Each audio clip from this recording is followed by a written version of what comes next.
Hello and welcome to Ageless Rock Channel, where megalithic fans get to see things from a megalithic perspective. In this video, we are going to check out a rock-cut cave in Kasho. It is called Medhane Alem, which means Savior of the World. Medhane Alem Church in Kasho is one of the rock-cut churches in Ethiopia. This megalithic site is located in Tigray region, which is a region full of rock-cut cave churches. Medhane Alem Kasho rock-cut cave church sits on Gibraltar mountainous region at an altitude of about 2,600 meters or 8,500 feet above sea level. No one seems to be able to date this church, but scholars believe it is a 10th century product. The very rough facade gives an impression of a far older unnatural cave created by a civilization that can deal with bedrock like clay.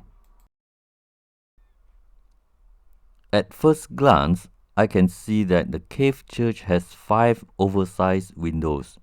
It is so large that the later civilization that recycled it as a church has to cover the windows with something that looks like brick and mortar material. The original unknown ancient builders obviously had other plans in mind when they constructed this cave. The extremely large windows are clues that someone else was here first.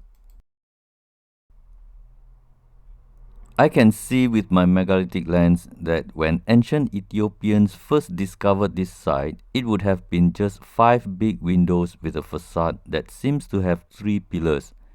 If it was first intended to carve out as a church, then you can say too much time was wasted when all you need is just small windows.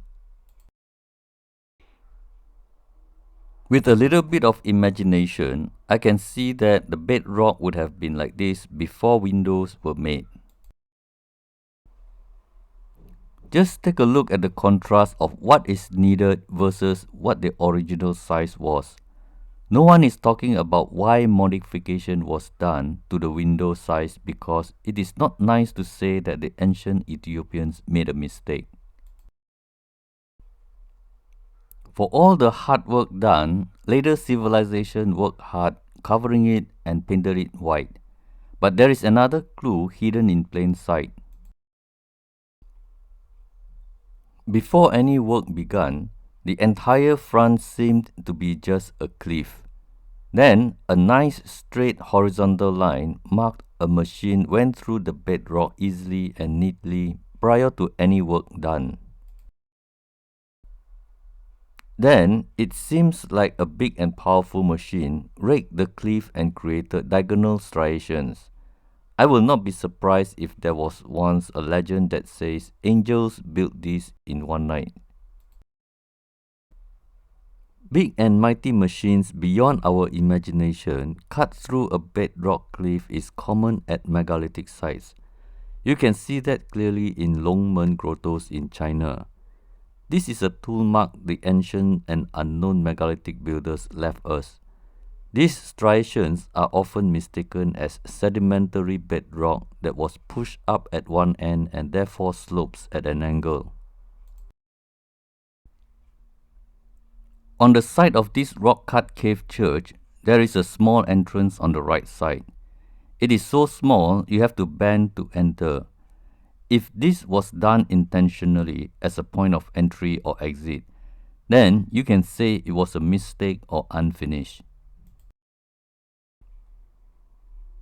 I am not sure what is the logic of making a small hole on the side, but upon entry, the ceiling is extremely high.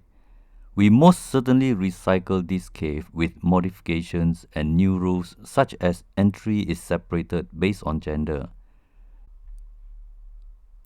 Chiseling bedrock is definitely not something Ethiopians did in the past because they could have chiseled it higher to make entry easier. This can be done easily, especially when we have power tools today. The interior is a narrow corridor with impressive high ceilings. I wonder why. To hew bedrock is not easy, and I would rather have lower ceilings by half the height and a much wider corridor space that I can use. The ceiling comes with patterns. I wonder why carving the ceilings but not the walls. Our heads are not meant to look up, and super awesome ceiling would be the last thing I would do. It is very difficult to paint a ceiling because our head has to be constantly facing up. I believe carving the ceiling is even harder by 100 times. The square niches are not easy to do, but they even went one step further. The square niches comes with designs on the inside. Whoever did this were not interested in the easier and logical things to do. There are other patterns such as simple squarish niches and wave designs. Rock-cut cave with impressive ceiling is not just limited to Ethiopians. Megalithic sites such as Yungang grottos in China has a similar concept for ceiling, but this is a little bit different. Every inch was carved out and there is nowhere else to go but up. So it makes a little bit more sense to carve the ceiling. At Petra in Jordan, there is a famous site called Jabal al-Habis. It is famous for its columbarium niches. No one knows what it is, but the tool that created these niches are most likely the same type. This cave church is famous for its mode of entry. There is a very unique door to go inside this church. It is an ingenious way to unlock the door from outside where the lock is inside. It is a simple mechanism where the loose stick is maneuvered horizontally to push the stick that blocks the door from opening. The interior is dark and decorated with pictures of Jesus. The clue that someone else was here first is hidden in plain sight. The walls and pillars are pretty plain. Haphazard wiring for lighting and modern pictures and old curtains are evidence of later civilization trying to make use of what is available.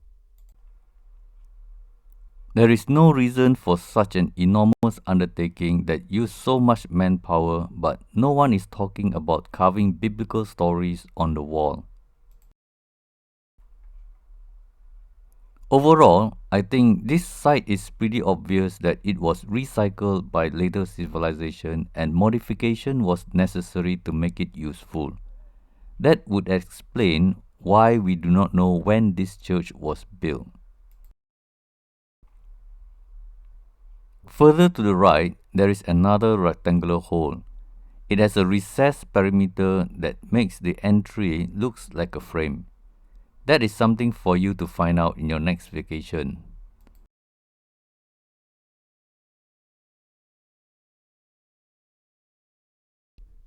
Well, that's all for today.